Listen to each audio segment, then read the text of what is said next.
Good morning, this is Grace Power, and today I was just thinking about a book that I read a little over a year ago, maybe a year and a half ago.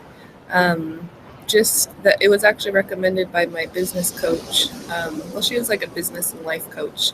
I originally hired her to help me with my relationship with Sean.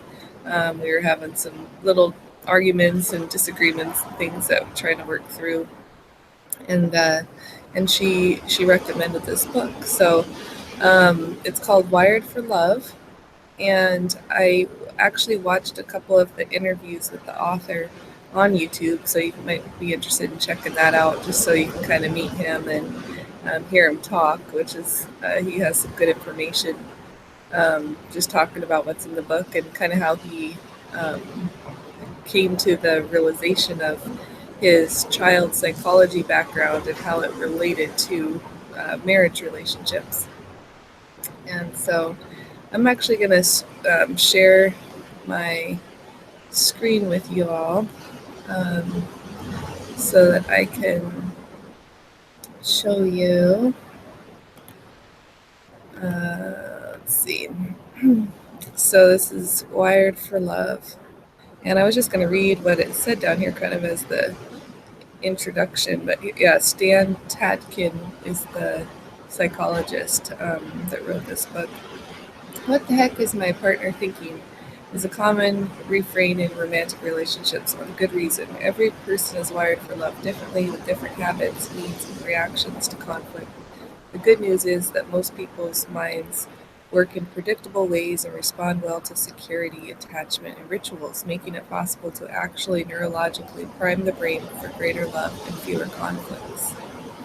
Wired for Love is a complete insider's guide to understanding your partner's brain and enjoying a romantic relationship built on love and trust, synthesizing research findings on how and why love lasts, drawn from neuroscience, attachment theory, and emotion regulation. This book represents 10 guiding principles that can improve any relationship.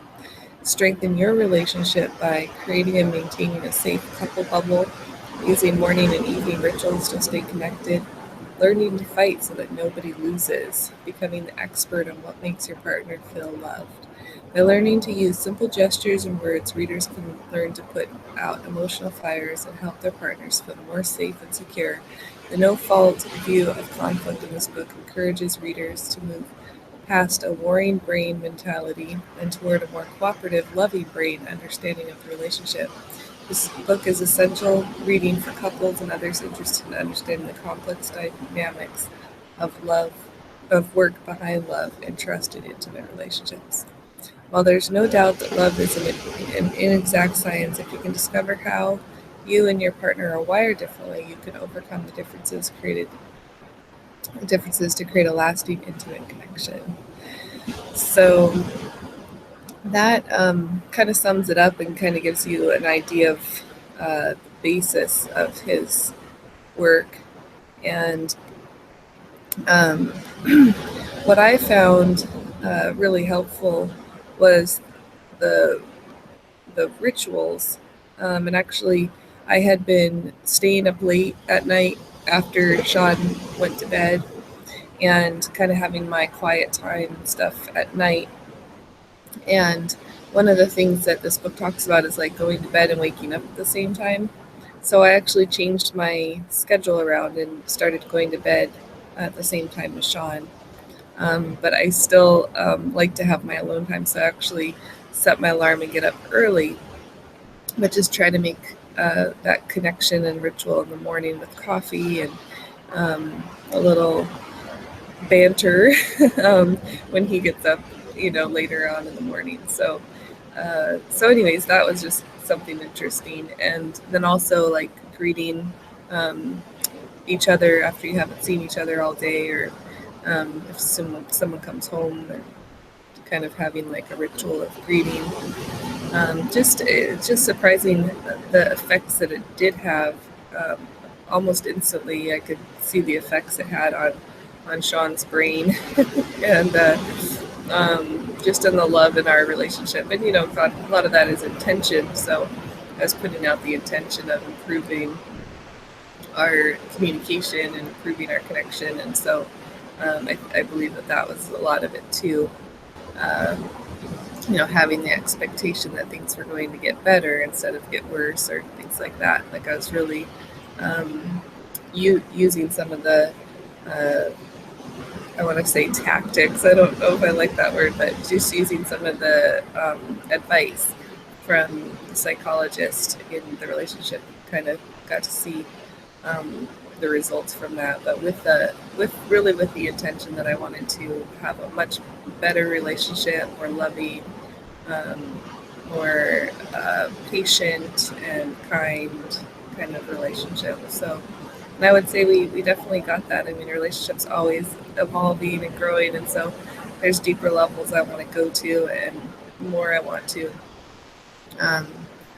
More intimacy that I would like to see in our relationship, but it's still it was a huge step forward with reading that book. And actually, as I was bringing it back up to show on my YouTube channel here, I was thinking, man, I really want to reread this book because I kind of have forgotten some of those key things.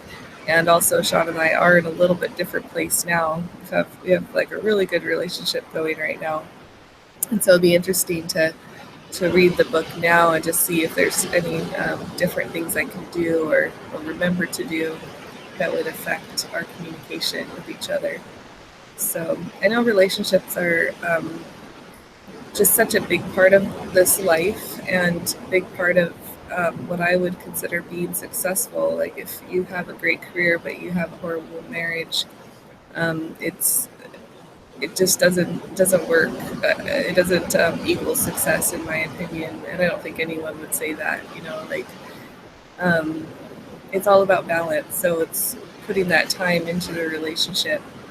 And what I like about this book is that you'll know where to put your time, where to put your focus, where to put your attention, and you won't be, out maybe buying your wife a new pair of earrings or something that might not make as big of a difference as you giving her a hug when she comes home from work and just saying, "How was your day?" Those little things that you can do every day that are easy, just to make those connections and kind of rewire. In some ways, rewire the brain, but in other ways, like you said, just tapping into more of that loving side of the brain and not have, sometimes our brains will go into defense mode or attack mode or kind of that fight or flight. And so it's kind of doing these things so that your brain doesn't put you or your partner in that state of fight or flight. So very interesting.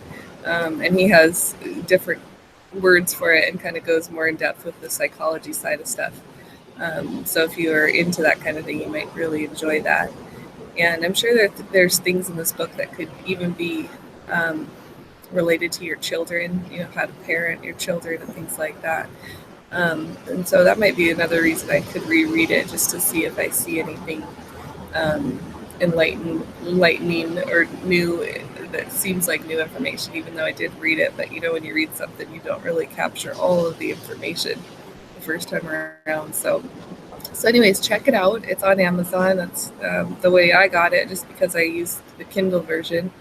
But however you get it, I definitely recommend it. And if you do read it with your partner, I have heard that you have more powerful effects, but I never got Sean to read it. So,